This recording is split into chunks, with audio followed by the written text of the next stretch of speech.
The concern, I guess, overall is that none of us really knew what went into making a vaccine, and now we do. Is there a worry that with, as we follow this day in, day out, too many people, even if authorities will tell us that the vaccine is safe when it's here, won't want to have a shot? That definitely is a worry, and I think it's really important for the scientists who work at these important public health regulatory agencies to be talking to the public now to improve confidence. I think what we're seeing in the last couple days with the suspension of the AstraZeneca trial is that people are hearing about what happened through secondhand reports of investor phone calls from the companies. They're not hearing from the scientists who are responsible for making sure the vaccine is safe. And I think that's a really big missed opportunity because it's important. This is a normal safety precaution that's put into place. This could be more significant, it could be less significant, but we shouldn't have to filter through clues to figure that out. We should really be hearing about what the plan is to evaluate a problem like this so that people can have confidence that it's being done right. The AstraZeneca chief executive this morning said that first they're continuing, to develop this vaccine and that it could be ready by the end of the year.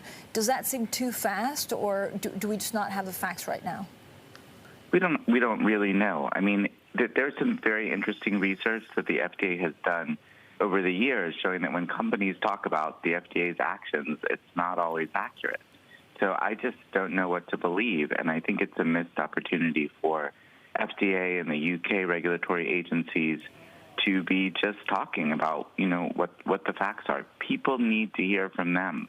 It is just terrible that, the news is coming out, but, somebody heard on an investor call, this is a vaccine for the coronavirus pandemic. Talk to us about it.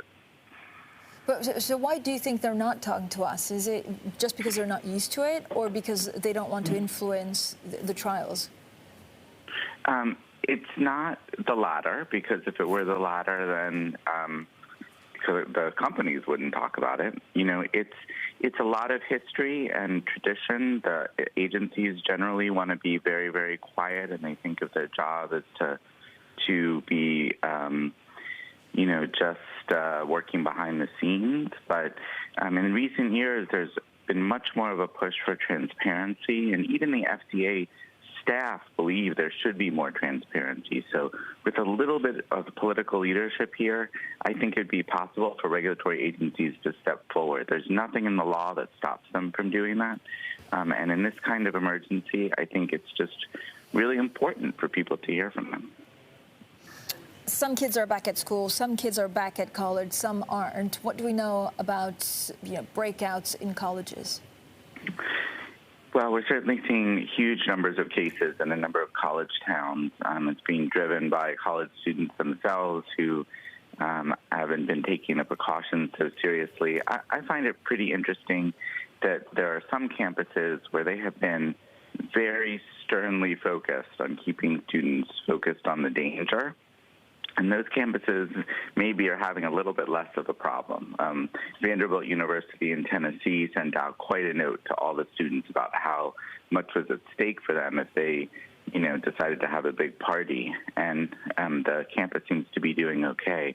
It kind of reflects a little bit what we know about drinking on college campuses, which is strong policies and enforcement and good education of students about the risk can actually substantially curb drinking on campus. And I think I'm hopeful that, universities will see that path and follow the path of the campuses that are really, treating their students like adults, but adults that have to face consequences if they don't do what they need to do.